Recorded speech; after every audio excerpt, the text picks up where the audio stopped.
All right, everyone. Hope you're doing well. It's early in the morning. Well, it's not that early. 7:30.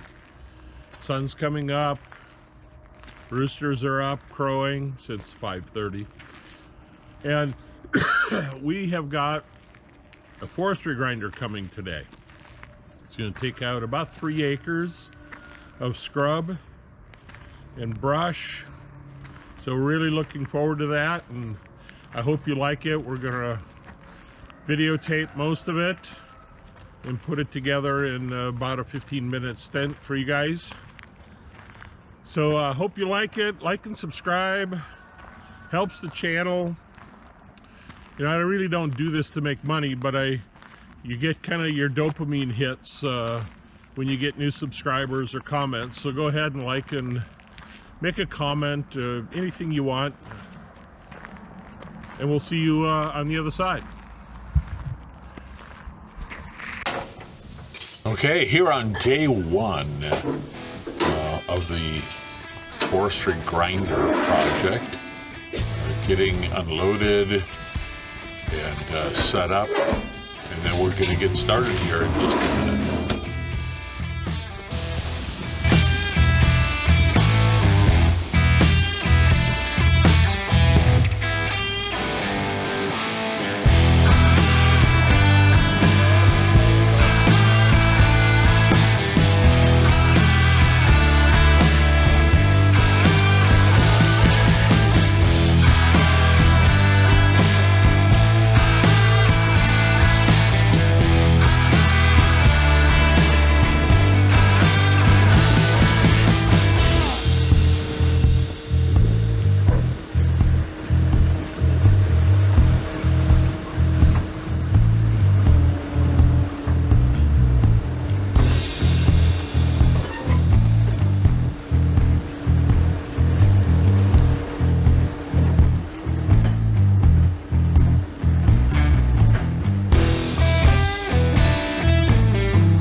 As we get started here, I'll tell you a little bit. This is the beginning of a section that is about 2.4, 2.5 acres.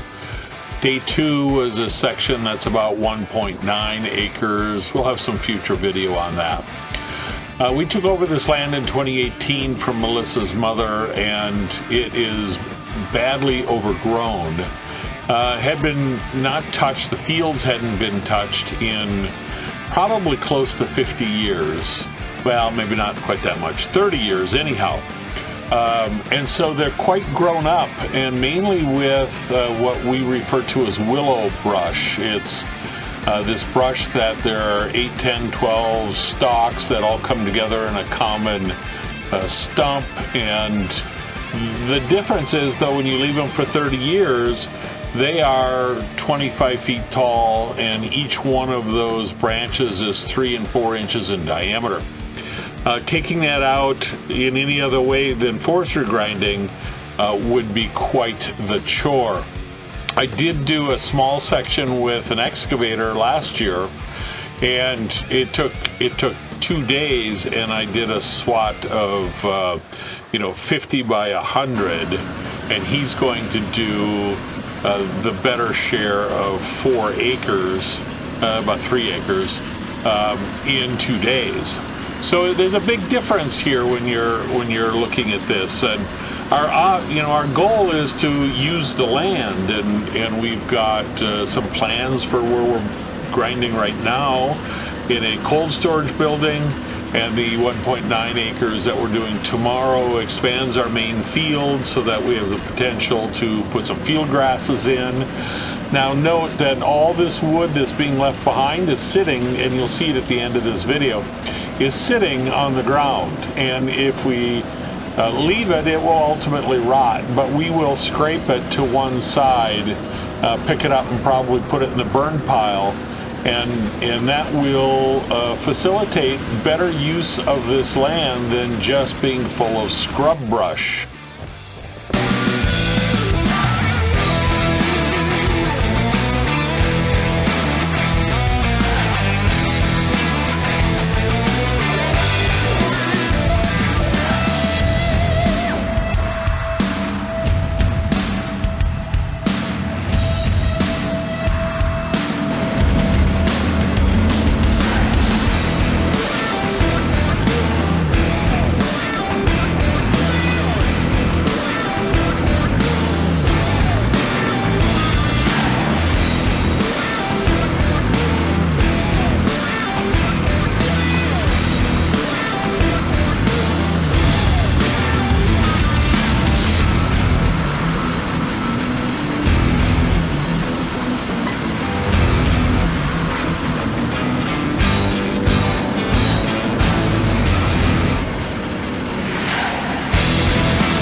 Okay, here's the picture from the onboard camera. He's sitting in a cooling cycle, almost done, doing a little cleanup work, and you can see out across the field a full day's worth of work. This field does turn, and there's some more around the end of the pine tree on the kind of top right. We're going to stop here, but this will be continued. We've got a lot of video. Thanks for showing up. Thanks for sticking around. Like and subscribe, and we'll see you next time.